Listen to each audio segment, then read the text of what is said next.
In this video, I'm going to attempt to cover some of the elements in the Ravens-Seahawks matchup in Week 9. Specifically, we're going to cover Lamar Jackson, Todd Monken, and the Ravens offense against a Seattle defense that's playing really well in recent weeks under defensive coordinator Clint Hurt.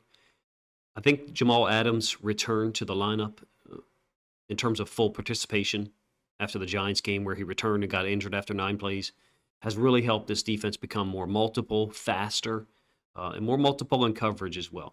We're going to go over I want to emphasize some of the aspects of this game. I'm not going to try to cover all of it. This will be a long preview, but kind of the way I do things is I'm going to look at concepts and delve into the concepts as deep as I can in some cases, and maybe perhaps miss the mark in what actually plays are run during the game, and that happens sometimes.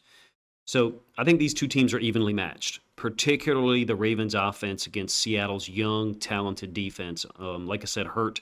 I think he's a guy who's been with Seattle since like 2017 as a D-line coach, and prior to that, I think he was an outside linebackers coach. I think you might be able to see some of the influence he's having on Boye Mafe, who I will spend some time talking about in this video. I want to reiterate something from a previous preview that we put out on Friday. Turnovers are going to swing this game dramatically in one direction or the other. Now, why do I say that with such assuredness? It's true in every football game, clearly, that turnovers are going to impact the game. But I think it's more important in this one. Why? Because the Ravens are +1 in turnover margin, but that's only because the defense has forced 11 turnovers. We've overcome 10 turnovers by the offense, which in some cases has short-circuited the offense's success rate and allowed other teams to stay in games that maybe we were outplaying them between the 20s. We do have to recall it's the first year under offensive coordinator Todd Monken, but there's a lot of holdover concepts, particularly in the run game, from previous offensive coordinator Greg Roman. Lamar Jackson only has 3 interceptions. If you're a Seahawks fan and you're checking this out, thank you, but let me kind of give you a little bit of an in-depth look at this. Lamar Jackson only has 3 picks this year. It's his lowest interception rate of his career. I think 1.3, maybe 1.9. It's something like that. It's the lowest one of his career. He's also completing a career-high 70% of his passes. At the same time, his yards gained per pass is 7.8, which matches his career best from 2019. His quarterback rating, the real one, not QBR, the made-up one, his quarterback rating is 101. The second highest of his career behind, I think, 108 or 109 in 2019. Now, on the flip side of that, he's been sacked 20 times already because we're throwing the ball more and we have less heavy max protection schemes being utilized because we're more of a spread team. We have also turned the ball over at inopportune times as an entire offense, not just Lamar. Conversely, the Seahawks offense, I know there's videos about their defense, but I feel like I'd be remiss if I don't mention this because this will probably be my last preview before the game. The Seahawks offense has turned the ball over 7 times in the last 3 weeks. Prior to that, they hadn't turned the ball over much at all. What I mean is prior to their Week 5 loss to the Bengals, where they lost 17-13. I think he had 2 picks in that game. He also had 2 interceptions last week in the Seahawks' thrilling 24-20 win over the Browns at home. And he punctuated that with the game-winning touchdown pass to JSN in the final minute of the game. I think it was like 48 seconds left. The Seahawks are +2 in turnover margin. Again, I'm focusing on this because I think it's going to be a huge factor. Who knows, maybe neither team will turn the football over. Then great. Then we get to see who the better team is, right? Absent turnovers or, quote, random stuff. They're credited with 10 takeaways on the season, but 9 of those have come in 3 games. So it's kind of like, which Seahawks team are you going to get? The one that feasts on turnovers against the Lions, Giants, and Browns, or the one that hasn't forced many in their 4 other games? Devin Witherspoon, by the way, also has an interception against the Cardinals that got wiped out by penalty in Week 7, so it could have been more takeaways than that. Here's the elements I'm going to cover moving forward. The lead-in has been long. My apologies, but a lot of times these Saturday streams, people show up a couple of minutes in because the notifications get pushed out late. So first, some pass concepts that I think the Ravens will run, some of which they already run, and some that Todd Monken might adapt or steal from other teams, particularly the Lions. Second, we'll look at Boye Mafe.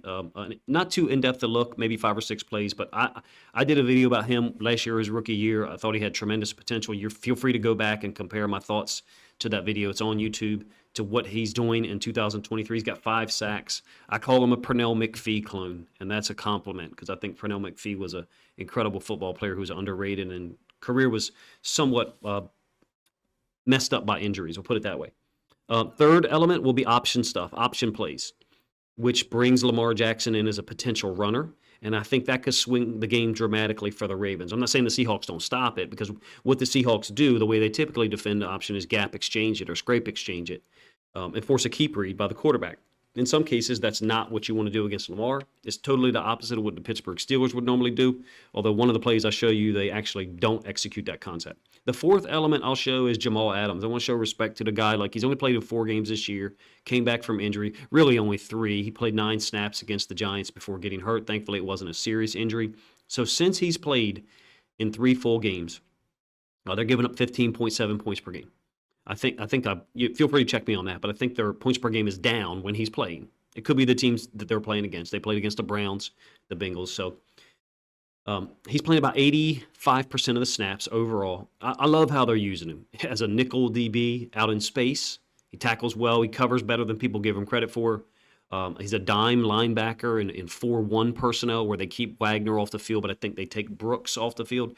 They do use that in passing downs, obviously, but there's some times where they use it in rundowns. So let's get to the film. I'm going to show you pass concepts first. This is going to be a long preview. All right, so let's take a look at some of the pass concepts that the Ravens might use or that maybe they might steal from other teams. First, before we do that, how athletic Tariq Woolen is and how quickly he can close and gain ground down here to the boundary. Against the Lions, kind of an inconsequential play. But one thing to note, and I'm really interested to see if and when this happens in the game, is the Seahawks have the nickel, Kobe Bryant, set to the boundary. And Wagner and Brooks being the linebacker to the field. Kind of a real giveaway that you're not playing man, obviously, because you're not going to ask a linebacker who's on the hash to play man against a number 2 defender. So it'll be interesting to me to see how often Seattle does that. I have them doing that 5 times in the game film that I have in my possession. And Todd Monken's generally a guy that's going to attack to the boundary away from the nickel. If Seattle sets the nickel into the boundary, how does that change the dynamic? That'll be an interesting element for me. Okay, so let's get through some of the pass concepts. This is going to be a fake, I call it fake smash, that the Lions ran 3 times in that game against them. Now, I'm showing you this for a reason, because the Ravens run a somewhat similar pass concept. But generally, the Ravens are running it against man, slot fade, outside release by the number 2, excuse me. A little stop by number 1, and whatever you want to run with number 3. It could be an under, could be something vertical to hold this safety. But the point is, the Ravens like to isolate this guy in man free specifically, and run the slot fade. So what do you got here? You got Amon-Ra St. Brown looking like he's pressing vertical, forcing this corner. It's a switch coverage with the safety taking the flats and the corner matching up here with 1. So what that does is that threatens this corner enough. He's got to get off vertically for the threat of Amon-Ra St. Brown taking that up in the slot fade, like a smash concept. In this case, he sits it down, easy completion. I think Goff was 3 for 3 on this concept. Same thing down here to the bottom side. Running it with a tight end this time. Different coverage for the Seahawks, and that's why I'm showing you these 2 plays in succession. Different coverage for the Seahawks. You didn't switch it. The safety didn't go take the boundary route. The safety stayed on top. So either way, it's number 2 threatening a vertical, either getting the first play I showed you, the corner to get off vertically, or the safety to understand there's a threat, potentially have to get ready to turn his hips and defend that route. Why am I showing it to you? Because the Ravens run that a lot, except they don't snap it down at the top of the numbers. I'm offering to you that I think they might. Here's examples of it, the slot fade that I'm talking about. Now, again, this is against man. The previous 2 coverages I showed you wasn't man. It was some type of match coverage. Lamar has been great at throwing this. I think he's missed 2 of them this year. Here's one of them, by the way, week 2 against the Bengals. The first one you just saw was a 3rd and 5.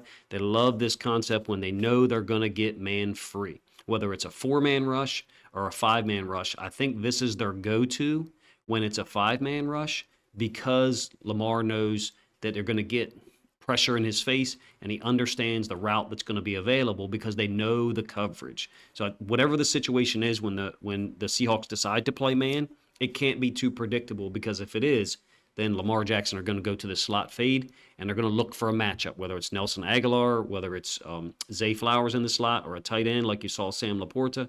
Not necessarily on a fade. That's Nelson Aguilar on a great catch that he actually fumbled over near the sideline. One more iteration of it, and this is against zone. And I don't think that the Texans do a great job of defending this, but that's what you get out of the Twins is a little hitch. Some people call it a stop, whatever, or a smoke screen. Nothing really by OBJ in terms of route. Zay Flowers up the sideline. Lamar actually read right to left there. He looked to the downside of the screen first and then came back to Zay Flowers late, perhaps trying to hold this safety here with his eyes. I offer to you that maybe that's why safety shouldn't be staring at the quarterback all the time, but I digress. You see the route that's there that the Ravens run often. They run it with a tight end. This is actually not exactly a slot feed. This first one is Aguilar here. The second one will be to Andrews. And you can see Lamar throws these balls really well this year, I think. He missed the one to Zay Flowers that I showed you. This doesn't go down as a completion, but you couldn't walk over there and hand it to Nelson Aguilar any better. Unfortunately for the Ravens, he only got 1 foot down on this 2nd and goal. Fortunately for the Ravens and Ravens fans, the very next play, Lamar threw an even better ball. And this one is to Andrews, like I talked about. They brought Ricard on the field for this next play, but variation off the same route concepts that I'm showing you. You got a guy in the flats, Flowers, and then Andrews running over here. I mean, look at first of all, he's got a good pocket to throw from initially. Then there's pressure. Lamar's fading back and throw. This is a brilliant throw. Like there ain't 10 throws better than this, on any given Sunday, especially being as he's fading back to make it. So as a Seahawks fan, if you're watching this long, this is just to show you, I think this is a route concept that the Ravens are going to run, whether they take it to the fade, like I've shown you on 3 or 4 of these plays, or they snap it down like these routes that I showed you early on. That'll be, up to the Ravens. So some man coverage stuff. Generally what you're getting when the ball is on the hash is you're getting Wagner to the field. This is the ball's on the right hash. That's Wagner's feet right there. And then Brooks is to the boundary. So in other words, Todd Monken knows who he can and can't attack based on the coverage. I'm telling you, I think this coverage you might not see a whole lot. It doesn't necessarily work against Lamar Jackson. It's a 4-man rush, man-free. I say this every week, so Ravens fans hear this often, so my apologies, but it's man-free on all those guys. And then you got a low-hole dropper, which is Bobby Wagner, and then you got a middle-of-the-field free safety. It's a 4-man rush, your typical version of man-free. I don't know that this is the best coverage to play against Lamar Jackson in any year, but specifically in 2023, the 4-man rush, he can navigate and escape the pocket and then put you in situations where he can scramble for the first down and pass out of it because, like we just talked about, he's throwing the ball well, particularly on the slot fades. Hopefully I said that in a way that makes sense.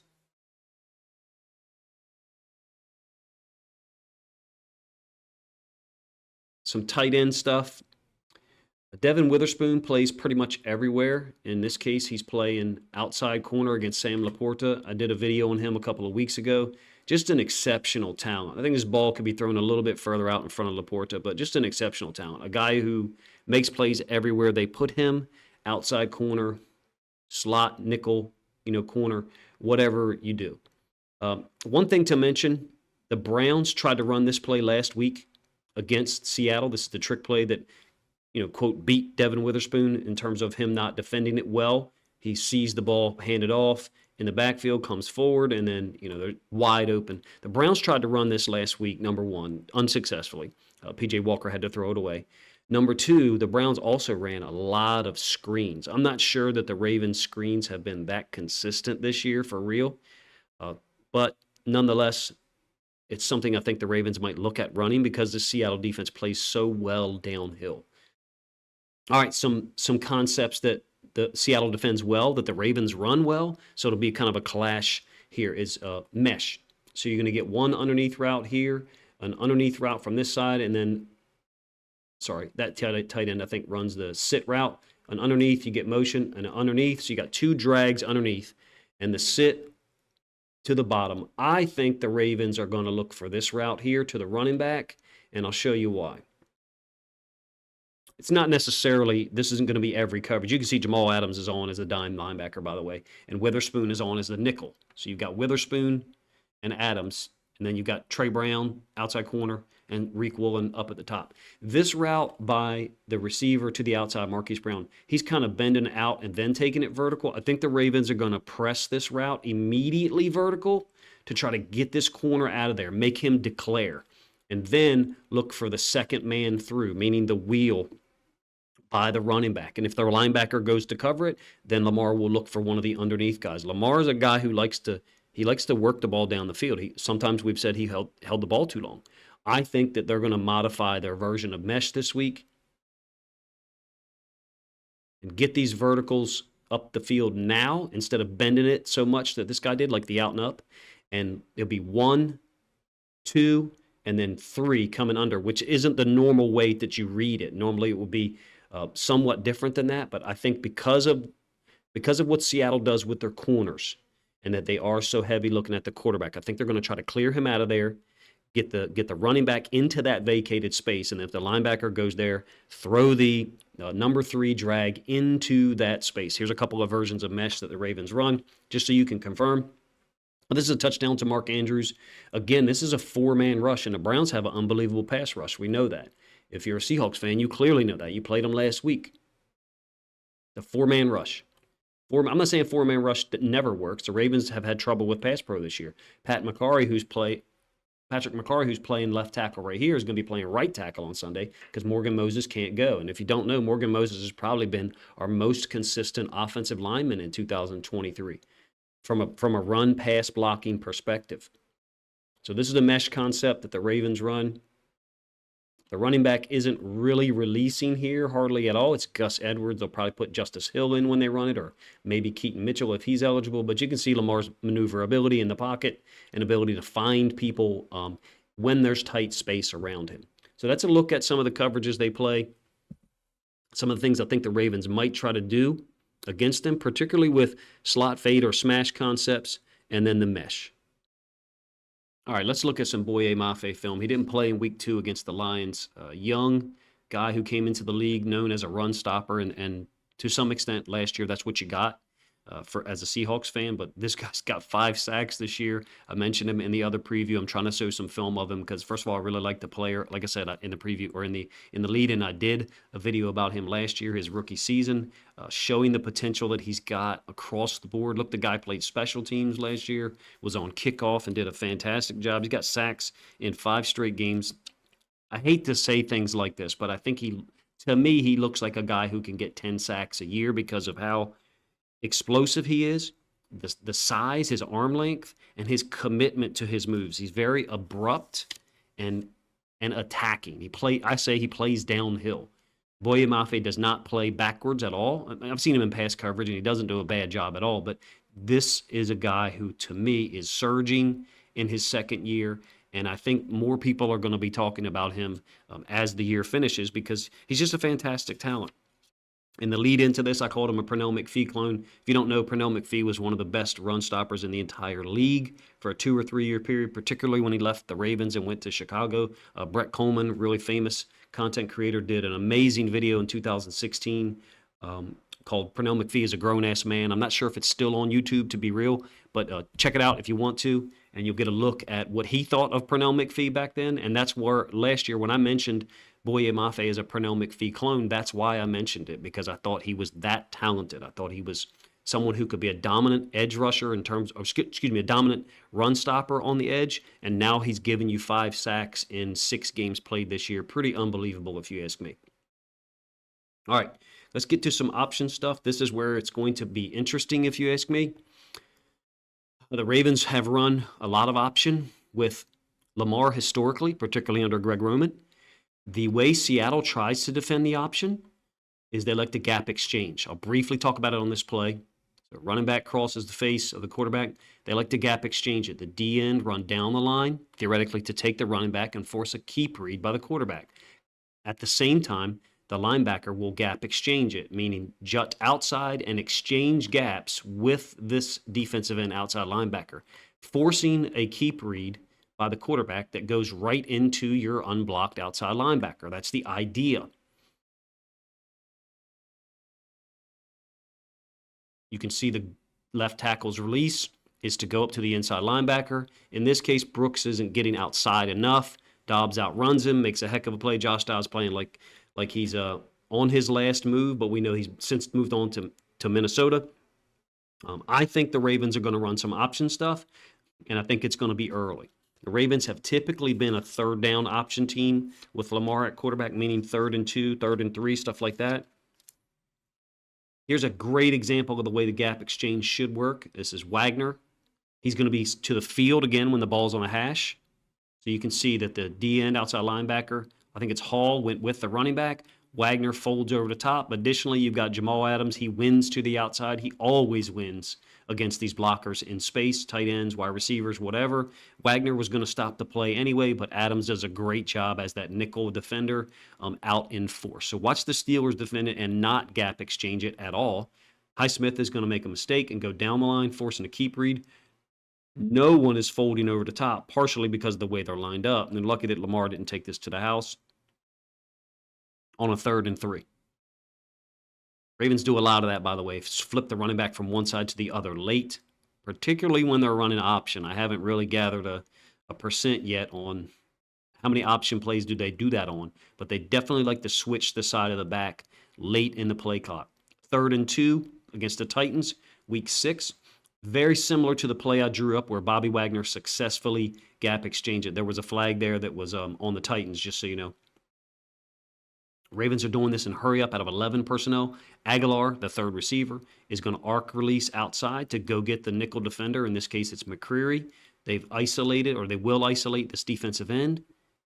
And when Justice Hill crosses face, well-trained option team, you can tell the teams that run option and are option teams or hybrid option teams, because he's well-trained, he's going to get downfield after not being given the football and go try to get the front side safety. You could always tell on film, whether it's high school, college, whatever, teams that are not, quote, option teams, because their guys don't do that. They're not trained for that extra element or that extra layer of the option game like the Ravens are, because they ran it so much the last 2 or 3 years. I think you're going to see QB counter read, or what some people call bash, this week, to be honest with you. But that zone has been a 3rd down play. Here's another one. This one's a give. Not necessarily sure if that's a read, but it's a give to the boundary away from the nickel defender. This is generally where Todd Monken likes to run the football, into the boundary, away from the nickel defender. That's been his attack focus, if you ask me, even with the Ravens this year. Look at what the gap exchange does in this case. This is how the Ravens can exploit it. Now, this 52 is supposed to run down the line and go with the running back. Okay, so keep that in mind. But Wagner is gap exchanging over the top, not necessarily on that line, but they're exchanging duties or gaps, if you will.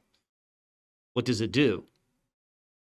The left tackle works up, and he can wall off Wagner, but it doesn't even really need to touch him.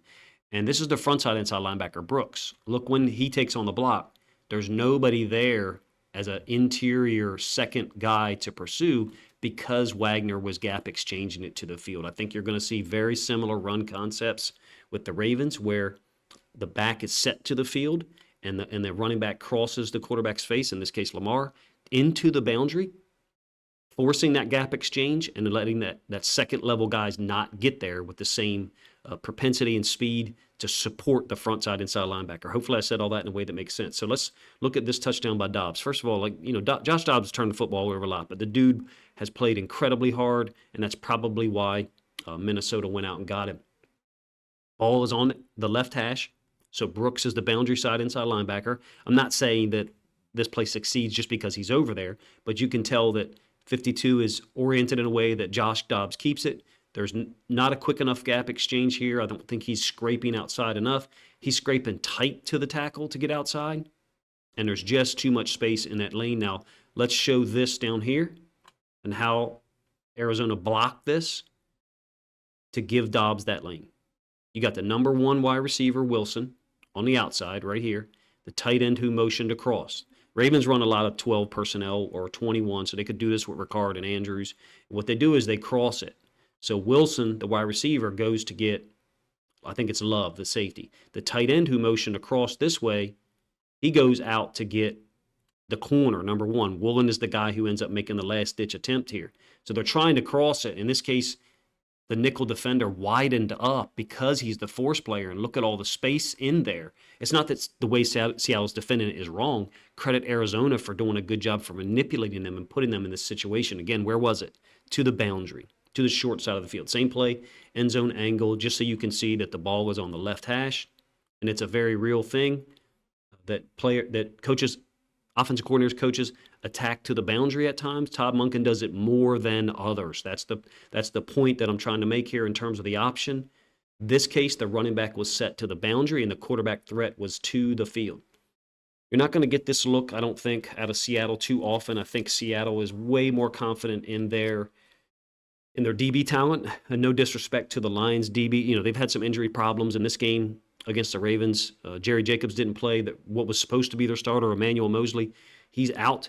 So this is pistol option, counter. So you can see the pullers to the field. This could be a give, but Lamar understands that Aiden Hutchinson is isolated. They've arc released the tight end. He's going to wall someone off. So the pistol option is a little bit different because you don't know the side that the play is going to. Think of the other plays that I've showed you where I've said the running back is to the field or the running back is to the boundary. In this case, the running back is directly behind the quarterback. So theoretically, you can run the running back to offense's right and the quarterback keep it to the right, or running back to the left, quarterback keep it to the left, or what the Ravens started doing a lot of in 2022 was what I would call this counter option, where the running back goes down the midline to Lamar's right, the top side of the screen for us, and then Gus Edwards, the running back, veers back the other way. And then the run threat by the quarterback is in the opposite direction. So the counter option is a counter run scheme to the running back, but the quarterback potentially keeping it as a runner to the far side.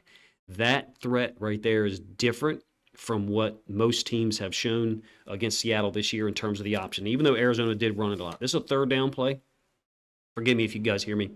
I'm going through my notes. This is a third down play, a little screen, 3rd and 2. These third downs are going to be huge against Seattle because they got a really talented defense. Look at what's happened to the Texans inside linebacker. They've widened him up. Where is he? To the field. Well, it makes sense, right? You've got 3 receivers over there. You've also got the running back to that side, to the field side. Nickel defender and the linebacker are apexed. If you don't run the defensive end down the line of scrimmage on an option play, then you can't stop the run to the boundary. You don't have enough guys over there. The Ravens are just going to zone it. That's why the 3 technique is here. That's why the 3 technique is to that side, to the field. As it stands, the Ravens fake it to J.K. Dobbins, screen it out to Zay Flowers. I think you'll see this play. I also think you'll see a same side option run that's slightly different, and perhaps some RPOs. I'm going to show you 2 RPOs here in a moment that the Ravens have ran recently. One of them successfully, one not. But the RPO being added onto the option read really puts that option side linebacker in a whole heck of a lot of conflict. Take a look at what Boye Mafe does here. He doesn't make the tackle. He goes down the line, forces a keep read, and he's athletic enough to turn and run to the sideline here and get involved in the play. Again, he doesn't touch Josh Dobbs, but he's involved in the play. And additionally, Jamal Adams is going to force everything inside, get outside of the blocker. How do you block the gap exchanging inside linebacker? That's going to be the key to this, if you ask me. And can they get Jamal Adams blocked up successfully if he is the nickel to the field to create that lane that I showed you on the Josh Dobbs touchdown run into the boundary? But you can see the gap exchange. Boye Mafe's come down the line, so this is a keep read. Wagner is now going to try to escape to the top side to exchange it. He's really good at block destruction. Normally, one of the few times you don't see Bobby Wagner win, and he reminds me of like a professional boxer who's done jabs and hooks and right hooks or straight rights millions of times. He's just so incredibly well trained. He reacts instantly. So this is a RPO by the Ravens. You're going to get a snag, a little shoot route, flat route. Justice Hill's going to cross Lamar's face. There's 3 options. And then Lamar keeping it is the 4th option, quadruple option. I mistakenly called it a quintuple during one video, but this is the add-on that the Ravens are going to hopefully offer. You can see the same thing is happening that I described with Seattle. Is Hutchinson's going to go down the line, and he's actually going to tackle Justice Hill on this play. There's the linebacker, Anzalone, who could be the scrape exchange, and he does front up Lamar after Lamar keeps it. But the Ravens have added this snag concept to it. You're not going to call this guy for being downfield because he's not an offensive lineman officially. He's got a fullback number, 42, Pat Ricard, and it's a brilliant play. If you haven't seen that, I'm sure you have as a Seahawks fan. Seahawks fans seem really educated about football. You've seen this play somewhere along the line. The Ravens, I think, are going to run this early to try to defeat that gap exchange scheme and put the inside linebackers for Seattle in a ton of conflict. Ravens also ran it later on, that same drive, unsuccessfully. Again, notice the running back flips sides late, and then they run the option. Read man here. I think there's supposed to be a tag on slant or some type of route, something quick, because Lamar's looking there now, and Isaiah likely, for whatever reason, Lamar and him weren't on the same page, maybe likely ran the wrong route. I'm not sure. Lamar ends up keeping it. Tracy Walker makes a nice tackle. You may see Seattle at times put Jamal Adams to the side of the back to have him be the guy that when there's a gap exchange, DN running down the line to get the running back, this guy exchanging gaps, folding over the top, you may see them put Jamal Adams there. Wagner, Brooks, I have no idea. I mean, those guys are great players, but I don't know if they want those guys being responsible for tackling Lamar in all this space that's to the top side of the field. Seattle will have many adjustments in. I think the option game and the RPO game is going to be one of them that's going to be really interesting to watch. All right, now we're going to talk about QB counter read, something the Ravens run a lot of. People call it bash. This is running back hybrid receiver Rondale Moore being in the backfield. Ravens do this with Zay Flowers. I'll actually show you this play in a moment. So the blocking scheme is for the quarterback, but the sweep is behind the actual running back. So Rondale Moore's running this horizontal path parallel to the line of scrimmage directly at the sideline to give the quarterback the opportunity to read this edge defender. Again, where is it? To the boundary. Who is being blocked? The scrape exchanging inside linebacker. So we'll rewind it one time real quick. Forgive me if these lines are sloppy. There's the defensive end running down the line. That's not exactly the path he takes. And then the boundary side inside linebacker, Brooks, scrape exchanging to go get the running back on the give. But what do the Arizona Cardinals do? They use a tight end to the boundary and go get the boundary side inside linebacker. Then the running back goes and gets the corner. It's a great play. They're totally outflanked. The blocking scheme is for the quarterback, but the give is to the running back. Lamar misread this one time. I'll show it to you against Tennessee, I believe, but he's been fantastic on this. He scored 4 touchdowns in 2020 on this very same play or variation of it. The Ravens sometimes block it. They block it 2 different ways, and Lamar has to read it 2 different ways. I suspect that sometimes he's reading the boundary side inside linebacker, but here's the variation of it that I talked about against Tennessee. Same exact look you just had. Receiver, Zay Flowers, to the quarterback's left. Actual running back, Gus Edwards, to the quarterback's right. Tight end, tightly aligned in the slot. Not to the boundary, though. They run this to the field. This should have been a give. But like I said, there's times where Lamar is reading the inside linebacker. Oh, by the way, he misread it and still got 7 yards. That's ridiculous at the NFL level with the level of athlete and speed and coaching and technique that those guys have. He's not reading this guy. He won't be reading this guy at all. He'll be reading the field side, I'll show you the end zone in a minute, the field side outside linebacker or edge player, or sometimes the inside linebacker. I suspect that's why Al-Shaair is lined up so deep on this, but he was already lined up deep. And it's not like Zay Flowers motioned into the backfield. Hopefully you guys see what I'm saying. I wondered in live time if that's why he was lined up a little bit deeper than this inside linebacker here, but I have no way of proving that, obviously. In any case, should have been a give. Lamar keeps it, still makes 7 yards happen, but I wouldn't want him to misread things like that. So your scrape exchange would be this guy running down the line. Now the give read is to the running back, right? The keep is for you. It's called inverted veer. That's what we used to call it. And then the scrape exchanging guy would be over the top like that.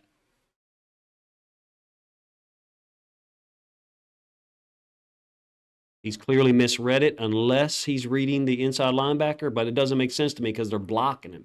So you can normally reverse engineer who the read man is because he's not being blocked. Hopefully I said that in a way that makes sense. Still 7 yards, ridiculous. Some iterations of QB counter read that you can see. Running back into the boundary. This is opposite blocking scheme, right? You got these guys pulling. Kenyon Drake running vertical. Lamar keeps it, got a kick-out block, get a first down on a 2nd and 3. Colts did a nice job tackling and defending that day. It was quite rainy, but they did a nice job, if you ask me. Sometimes it's not a read. It's a call. like this one. Ravens' first touchdown against the Browns after a turnover. You got the motion by Zay Flowers, potentially could give on the sweep because you've got the lead by the running back. Ricard theoretically could get out here and try to reach. That's not what he's doing here. He's just cupping on the backside. And you've got Linderbaum on the kick out, Moses on the wrap. 10-yard touchdown run for Lamar. Pretty easy. Seattle's going to have a heck of a time defending this, not because of the way they play defense, just because it's difficult to stop, numbers-wise. It's pure difficult to stop. It doesn't matter, really who you are. You guys let me know what you think. I think the option game might be something the Ravens have to go to second or third quarter. If Seattle's defense is able to come out and get stops early, or God forbid for the Ravens, force some turnovers early, I could see the Ravens going to the option game second, third quarter. I could also see Todd Monken utilizing it early to put the Seahawks defense and their defensive coordinator to get them off balance. All right, the last element I want to talk about, I know we talked about Boye and Mafe in the option scheme a lot. I think that it's an element that the Ravens have that most other NFL teams do not. The Eagles do, and others as well, but the Ravens have synthesize their use of the option game this year with the concepts that Todd Monken brought in. Have they always been integrated completely smoothly? No, they have not. We've had some possessions that we were too heavily reliant on the pass. We've had a couple of possessions, however, where we've gone way in the other direction. Fourth possession against the Lions. We ran the football 5 out of 6 times. All 5 of those runs was into the boundary, to the right-hand side. So the ball was on the right hash the whole time. Additionally, last week against Arizona, the 10th and 11th possession, we came out and gave Gus Edwards the ball the first 4 plays of both of those possessions. So there at times has been this complete dramatic shift in what Todd Monken is trying to do. I think last week against Arizona, he waited too long, but it is a beneficial thing to have that as an option. Hopefully I said that in a way that makes sense. Let's get to the film of Jamal Adams, and then we're going to close this thing out. Look, I think that Jamal Adams has been unfairly talked about in terms of his coverage ability. This play I'll use to show an example of what he's capable of. He's only played 3 games this year. Do I think he's a deep half-field safety or middle-of-the-field free safety? No, I think he's everything. He can play everywhere. The guy plays dime linebacker. Here he is playing nickel. He does a nice job out there. Is it possible the Ravens could get him in some space and maybe make him miss? Sure, it's possible. But the guy has made plays in these 3 games. I mean, that's him on the deflection. The free safety's there as well. I don't know what Josh Dobbs is doing throwing that football. I really like the film of Jamal Adams. I'm going to be honest with you. In coverage, he's better than people think. If you ask me, this is him in coverage against mesh, well-trained to be a guy who isn't an inside linebacker at letting one route get past him. Letting one route get past him is actually not going to be that guy. There's going to be motion over here. It's the second time I've done that. At letting one route go underneath of him and then staying in zone relationship to his side between the top of the numbers and the hash. Now, that's too big of an area to tell someone to cover, but that's generally what we're talking about. Wagner is in between the hashes, and then the other safety over here, I think Witherspoon is the nickel in this situation. He's between the other hash and the top of the numbers. Jamal Adams makes things look smooth, at least from what I've seen. I don't pay attention to PFF, and that's intentional. Jamal Adams is a guy who can just play football, if you ask me. Tackle for loss. Actually, no, this is not a tackle for loss. My apologies. This is him juking a guard. He's up into the boundary this time. Another situation where they've got the nickel set into the boundary. The ball's really in the middle of the field, but it's close enough to the hash. I thought that it was on the hash initially, but he's here into the boundary or the right side of Seahawks defense, and you get this pulling lineman out in front, 72. And Adams' job is to be outside and force this thing in. Be the wall, be the force player. What he does is hedges enough to the outside to make the lineman and the running back think that's where he's going to go, and then jukes back inside, gets just enough of Rondale Moore to make the tackle. It's a brilliant football play, if you ask me, by him. Understanding there's a whole lot of space here. My job is to be on the outside. I can't give up the sideline. There's nobody there. But I can hedge to the sideline, make him think he can go inside, and then jump back inside at the last second. It's going to be a tackle for loss. It's a great read to the outside. It's outside zone. He's to the front side. He's very good at seeing something develop and then reacting fast. Downhill now. No hesitation, coming downhill, getting involved. He's still an explosive player. I root for the guy. He suffered an injury, came back this year, suffered another injury against the Giants. Really unfortunate. Man, this guy can play. Down here at the bottom side, at the nickel, another one folding inside. This is actually a wham trap scheme. So he's clearly got eyes in the backfield to be able to see this. And when I say wham trap, if you're a Seahawks fan, you're not familiar with that. The Ravens run this exact play. They're trapping that D tackle there. So you're going to get the left tackle work out to the outside linebacker. They're going to leave this D tackle unblocked. The tight end or H-back or fullback, whatever, is going to fold inside and wham trap down. He's trying to force this guy in that direction, but you're dealing with an NFL D tackle. You're not always going to get movement. It'll oftentimes be a stalemate, but you can see the angle that's been created by the left tackle base in here, the down trap, and then the running back coming through this lane. Jamal Adams gets right in there, stops it, I think, for a 4-yard gain. It's a cool scheme. EA, Edgar Allen, another Ravens content creator, he called it triple trap, and he's not wrong. It's a cool name. I've never heard it before. We just always called it wham. Jamal Adams gets involved pretty much in everything. And then this is the huge play he made last week, week 8 against the Browns. It's a blitz from the nickel position. Gets a pass defense, or his helmet gets a pass defense. The DN to his side was telling him something pre-snap. I'm not exactly sure what he's telling him. Julian Love gets the interception. This is a huge play. This leads to, this is 2 minutes and 4 seconds, 2 minutes and 8 seconds left in the game. The Browns are up here. Seattle goes down, gets the game-winning touchdown pass, like 48, 44 seconds left. The D-end is telling him something about the timing or where he's going to go, whatever they're doing. But they clearly understand protection schemes. I talked about this in another video. The running back's on the other side. He's not going to protect to Jamal Adams' side, to the side of that defensive end, 57.